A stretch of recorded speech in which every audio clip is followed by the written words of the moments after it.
Bonsoir à tous, bienvenue, nous sommes le mercredi 15 février et comme d'habitude, le mercredi, c'est l'audience générale présidée par le pape.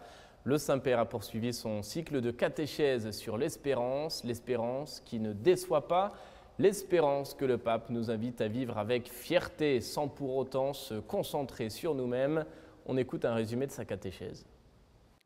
Frères et sœurs, depuis notre enfance, nous savons qu'il n'est pas bien de se vanter. C'est à la fois une marque d'orgueil et un manque de respect envers les autres. Pourtant, l'apôtre Paul nous exhorte à nous enorgueillir de l'abondance de la grâce dont nous avons été comblés en Jésus-Christ au moyen de la foi. Nous sommes ainsi invités à reconnaître dans la lumière de l'Esprit Saint que tout est grâce. L'apôtre nous exhorte aussi à nous enorgueillir de nos épreuves, car la paix que le Seigneur nous offre n'est pas synonyme d'absence de déception ou de souffrance. Elle est ce don extraordinaire qui permet de reconnaître que Dieu nous aime et qu'il est toujours à nos côtés. Et ce don produit en nous la patience, car nous savons que rien ne pourra nous séparer de l'amour du Seigneur. Pour cette raison, l'espérance chrétienne est sûre et nous sommes appelés à nous en faire les canaux auprès de tous, avec humilité et simplicité. Au Moyen-Orient, à présent, la population syrienne, vous le savez, vit dans un contexte plus que difficile. Elle manque souvent de choses les plus élémentaires, eau potable, nourriture, logement, école, assistance médicale. La situation est catastrophique et pourtant, on relève des gestes de solidarité. Même s'ils sont simples, ils font la différence. Voyez ce reportage réalisé par la Custodie de Terre Sainte. Depuis 2011, la population syrienne est victime du conflit entre le gouvernement, les groupes rebelles et les extrémistes islamistes.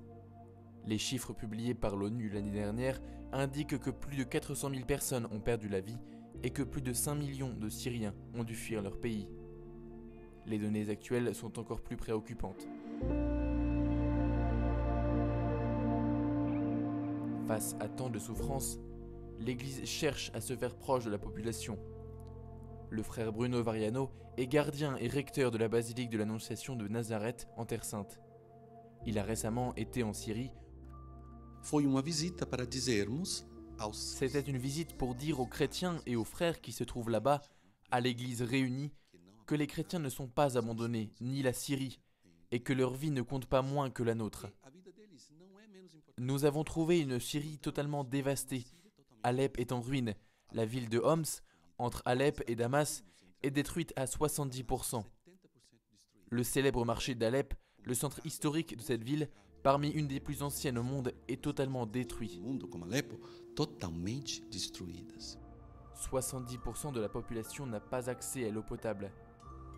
Au milieu de la détresse, surgissent pourtant des signes concrets d'espérance, là où elle semblait absente. J'ai trouvé une communauté chrétienne très unie. Les prêtres, les frères, les religieux, les salésiens, les franciscains sont très proches des chrétiens. Nos couvents sont devenus des maisons pour les réfugiés. Os nossos conventos se tornaram casas para os refugiados.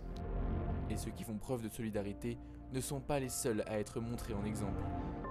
Je pense que ce qu'ils m'ont raconté et ce que j'ai vu devrait être lu dans nos églises comme témoignage de foi d'aujourd'hui. Des personnes qui ont été torturées parce que chrétiennes, parce qu'elles possèdent une croix.